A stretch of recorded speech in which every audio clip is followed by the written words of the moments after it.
হ্যাঁ, বাপরে বাপ, একদিনই এমন নদীতে পানি বেড়ে গেছে। এভাবে বাড়তে থাকলে তো দুদিনেই মাঠ ঘাট সব পানিতে একাকার হয়ে যাবে।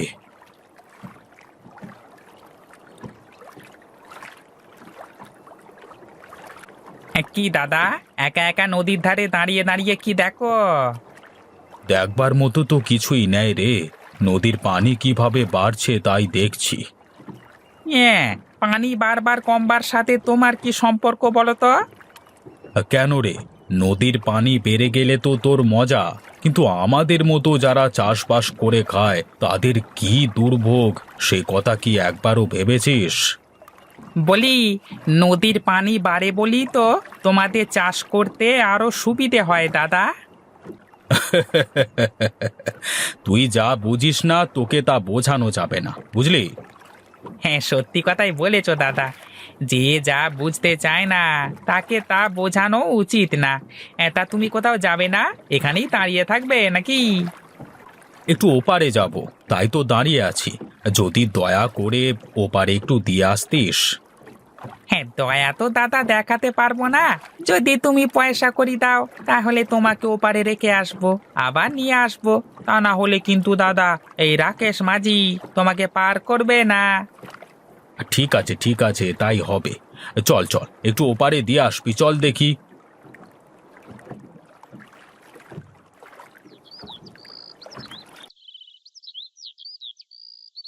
কই গো বৌমা, তোমার কি ঘুম ভাঙলো? বেলা কত হলো? এ কি মা, আপনি কেন উঠোন ঝাড়ু দিচ্ছেন? আমি উঠেই তো ঝাড়ু দিতাম। বসে বসেই তো খাই, তাই ভাবলাম একটু দেখি তো উঠোনটা ঝাড়ু দিয়ে। দিন তো মা, ঝাড়ুটা আমার কাছে দিন। না বৌমা, আর তো এইটুকুনি আছে, ও আমি আস্তে আস্তে ঝাড় দিয়ে দেব। তুমি যাও, গিয়ে রান্নাঘরে গিয়ে জল খাবারটা করো দেখি। ঠিক আছে মা, আপনি তাহলে এইটুকু ঝাড়ু দিয়ে রান্নাঘরে আসেন, আমি গিয়ে রান্না চড়াই, কেমন?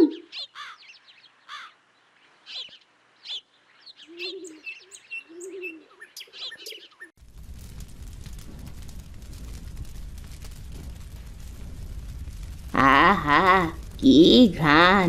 বাইরে থেকেই বোঝা যাচ্ছে যে বাড়িতে ইলিশের পাতুরি রান্না হচ্ছে। আপনার ছেলে তো ইলিশ ছাড়া কিছুই বোঝেই না, শুধু ইলিশ খাই করে। জানো বৌমা, ছোটবেলায় প্রীতম যখন আমার পেটে, তখন তোমার শ্বশুর মশাই খালি ইলিশ এনে এনে আমায় খাওয়াতো। আমিও না ইলিশ বাদে ভাতই খেতে পারতাম না। এজন্যই তো আপনার ছেলেও ইলিশ পেটুক হয়েছে, তারও তো ইলিশ ছাড়া খাওয়াই হয় না। বলি, পাগলটা কখন বাড়িতে ফিরবে, কিছু কি বলে গেছে নাকি? না মা, কিছুই তো বলে যায়নি, দেখলাম খুব ভোরে উঠেই চলে গেল। কখন যে কোথায় যায়, কি করে বেড়ায়, কাউকে তো কিছুই বলে না। শোনো বৌমা, তোমাকে আমি বলে রাখলাম, আজ প্রীতম বাড়িতে আসলে তুমি ওকে সোজাসুজি বলে দেবে, যেখানে যায় যাই করুক তোমাকে যেন সব বলে যায়। ঠিক আছে মা, আমি বলবো। তোমাদের এত করে বলি একটা বাচ্চা কাচ্চা নাও, সংসারে একটা বাচ্চা কাচ্চা আসলে কত ভালো লাগে। এ আবার লজ্জার এমন কি? শোনো বৌমা, এসব কাজে না দেরি করতে নেই। আমারও তো শখ করে নাতি নাতনির সাথে একটু খেলি। এসব কথা আমি আপনার ছেলেকে বললে তো সে আমাকে পাগল ভাবে, কি সব বলে। ঠিক আছে, আজ আসুক বাড়িতে, তারপর আমি বলবো।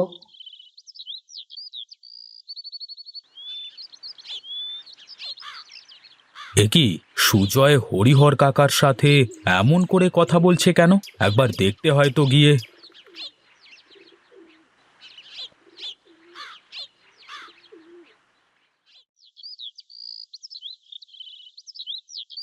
কি হয়েছে কাকা? বাড়ির ভেতরে এত চেঁচামেচি কিসের? বাইরে থেকে শোনা যাচ্ছে। চিৎকার চেঁচামেচি হবে না তো কি হবে শুনি? আহা, কি হয়েছে বল দেখি সুজয়। কি আর হবে দাদা, এই যে দেখছো না আমার বাবা সারা জীবন কি করেছে আমার জন্য, এই ঘরটুকু ছাড়া আর কিচ্ছু করেনি আমার জন্য, কিচ্ছু না। কি বলছে? দেখ দেখ সুজয়, তোর কথায় এই বয়স্ক মানুষটা কিভাবে বাচ্চাদের মতো করে কাঁদছে।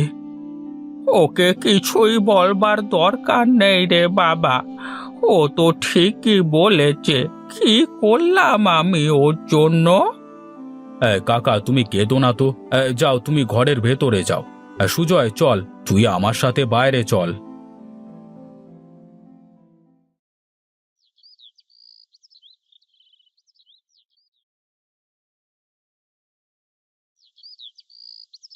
আরে বয়স্ক মানুষদের সাথে কেউ এভাবে জোরে জোরে কথা বলে পাগল ছেলে? কি করব দাদা বলো, আমার জন্য সে কি করে দিয়ে গেল। করি তো জেলের কাজ, একটা ভালো নৌকা নেই যে বড় নদীতে গিয়ে মাছ ধরব। সবই তো বুঝি রে পাগল। শোন, বাবা মা তোকে যে এই পৃথিবীর আলো দেখিয়েছে এটাই তো অনেক কিছু, আর তুই আমি তাদের জন্য এইটুকু কষ্ট করতে পারবো না? দাদা, আমার যে আর সহ্য হয় না। আমার চারপাশে সবাই বিয়ে করে সংসার করছে, কিন্তু দেখো আমার কিছুই করবার নেই। মন খারাপ করিস নে। শোন শোন, আমি তোকে বলি, কালকে তুই আমার সাথে দেখা করবি কেমন? আমি তোকে একটা বড় নৌকো কেনবার ব্যবস্থা করে দেব। তুই সেই নৌকা করে বড় নদীতে গিয়ে মাছ ধরবি। তাহলে তো ভালোই হবে দাদা, বড় নদীতে গেলে তো আমি ইলিশ মাছ ধরবো। আরে বাহ, তাহলে তো আমারও ভালো হবে রে। তুই রোজ আমাকে ইলিশ দিয়ে আসবি, রোজ রোজ নদীর তাজা তাজা ইলিশ খাবো। ঠিক আছে দাদা, কালই আমি তোমার সাথে দেখা করব। ঠিক আছে, যা এখন বাড়িতে গিয়ে বাবার কাছ থেকে মাপ চেয়ে নে। আর কাল থেকে যে এত বড় একটা কাজে যাবি, তাতে বাবার আশীর্বাদ নেওয়া লাগবে না। যা যা, বাড়িতে যা। আমি ভুল করেছি প্রীতম দাদা। কাঁদিস নাই, যা যা বাড়িতে যা। কালকে সকালে এসে ঘাটে দেখা করিস কেমন?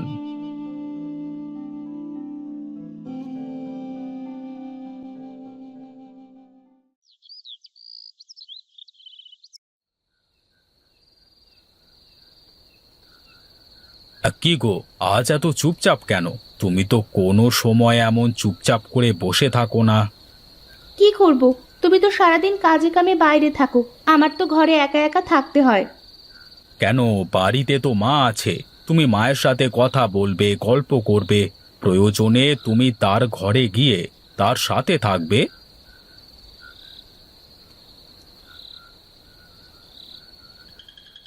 মা, তো তুমি তুমি এত রাতে এখনো ঘুমাওনি? ঘুম তো আসে না রে বাবা। তুই এই যে বলছি বৌমাকে আমার সাথে গল্প করতে, আমার সাথে থাকতে বলি, এভাবে কতদিন? আমি কি সারা জীবন বেঁচে থাকবো? মা, এসব কথা বলো না তো। আচ্ছা, তুই কি বুঝিস না বাবা? আমারও তো নাতি পুতি নিয়ে খেলতে ইচ্ছে হয়। সময় হলে ঠিক হবে মা, তুমি অত চিন্তা করো না তো। দেখলেন তো মা, এবার তো বিশ্বাস হলো আমি আপনার ছেলেকে কম বলিনি। বুঝিস নে কেন রে তুই? এবার একটা ফুটফুটে দাদু ভাই আমার চাই চাই। ঠিক আছে, যেদিন আমি 100 কেজি ওজনের ইলিশ খেতে পারবো সেদিনই তোমাদের কথা শুনবো। দেখেছেন মা, 100 কেজি ওজনের ইলিশ আবার হয় নাকি? হয়তো বৌমা, কেন হবে না? আমার বাবার বাড়িতে তো আমি 200 কেজির ইলিশও খেয়েছি, তারপরেই না প্রীতম হয়েছে। অনেক রাত হলো, আমি ঘরে যাই, ঘুম পাচ্ছে। মা, কিন্তু এত বড় ইলিশ পাবো কি করে আমরা? ও চিন্তা তোমার করা লাগবে না, আমি দেখব। তোমরা এখন খাওয়া দাওয়া শেষ করে ঘুমাও।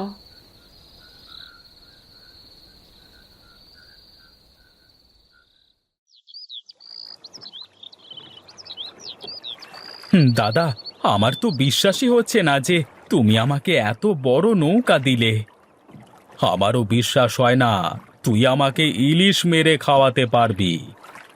সে সময় হলেই দেখা যাবে দাদা। আমি বলি কি, তুমি আমার সাথে চলো, তাহলে দেখতে পাবে। আরে না রে না, আমার পানিতে খুব ভয় করে, তা না হলে যেতাম তো তোর সাথে। তাহলে এখন আমি যাই দাদা, ও বেলায় ইলিশ নিয়ে তারপর দেখা হচ্ছে। ঠিক আছে, সাবধানে যা, আর সাবধানে ফিরে আসিস কিন্তু।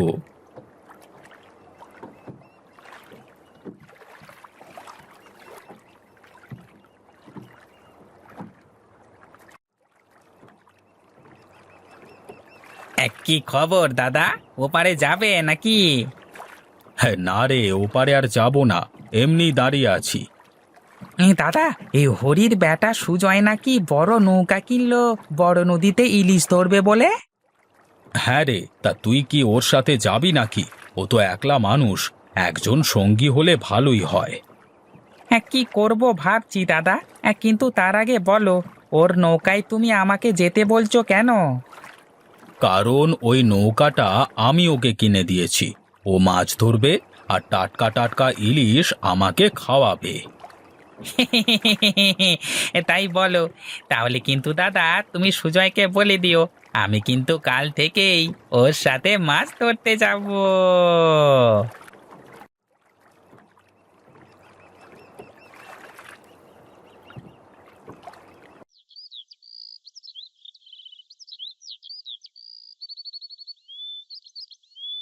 প্রীতম দা, আরে ও প্রীতম দা, প্রীতম দা।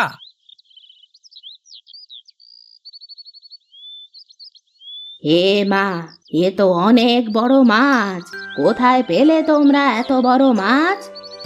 হ্যাঁ দাদা, আমরা আজ নদীতে গিয়েই এই মাছটা জালে আটকিয়েছি, অনেক কষ্টে ধরেছি মাছটাকে। আমার তো বিশ্বাসই হচ্ছে না রে, এত বড় ইলিশ কিভাবে হয়? দাদা, আমরাও তো প্রথমে ভেবেছিলাম কোনো প্রাণী হবে হয়তো, পরে দেখি একটা ইলিশ। যাক, এবার তাহলে আমাদের সকলের মনের আশা পূরণ হবে, তাই না মা? হ্যাঁ হ্যাঁ, এটা তো 100 কেজির ইলিশই ধরা চলে। ওহ, তোমরা থামবে একটু। তারপর সুজয় বল, এবার এই মাছ দিয়ে কি হবে? দাদা, এই মাছটা তোমার, বৌদিমণি মাছটা রান্না করবে আর আমরা সবাই মিলে মজা করে তা খাবো। বেশ বেশ, এবার তাহলে তোরা মাছটা রেখে যা, মা আর তোদের বৌদি রান্না করুক, তারপর আমরা সবাই মিলে ও বেলায় একসাথে বসে খাবো। ঠিক আছে দাদা, তাহলে আমরা বাড়ি থেকে আসছি।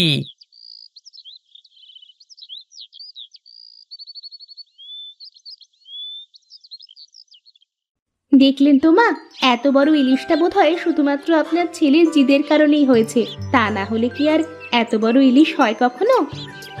যাই বলো না কেন মা, আমার এবার নাতি নাতনির মুখ দেখা আর কেউ ঠেকাতে পারবে না।